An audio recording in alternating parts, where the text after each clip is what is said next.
ఇక బెంగళూరు రేవ్ పార్టీతో తనకు ఎలాంటి సంబంధమూ లేదని అన్నారు యాంకర్ శ్యామల. రేవ్ పార్టీకి వెళ్లలేదని పేర్కొంటూ ఆమె వీడియో విడుదల చేశారు. రేవ్ పార్టీలో పాల్గొన్నట్లు తనపై అసత్య ప్రచారం చేస్తున్న వారిపై లీగల్ చర్యలు తీసుకుంటానని ఆమె హెచ్చరించారు.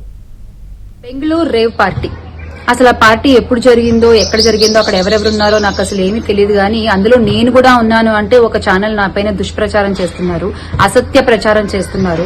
అంటే ఎంత దిగజారుడు రాజకీయాలు అంటే ఒక పార్టీతో నేను అనుసంధానమై ఉన్నానన్న విషయం తెలిసి మా పార్టీ మీద మా మీద బురద జల్లేటువంటి ప్రయత్నంలో భాగంగా వాళ్ళు చేసేటువంటి అసత్య ప్రచారాన్ని ఎంత మాత్రం ఊరుకునే పరిస్థితి లేదు. వాళ్ళ మీద న్యాయపరమైన యాక్షన్ తీసుకోవడం జరిగింది, వాళ్ళ మీద డిఫమేషన్ ఫైల్ చేయడం జరిగింది. సో కానీ జర్నలిస్ట్ అనేవాళ్లు నిజాన్ని నిర్భయంగా చెప్పగలిగే వాళ్ళు అయి ఉండాలి, అంతేగాని ఇలా అసత్యపు ప్రచారాలు చేసేవాళ్లు కాదు. దయచేసి మీ అసత్యపు ప్రచారాలతో జర్నలిజం విలువలు తగ్గించొద్దు.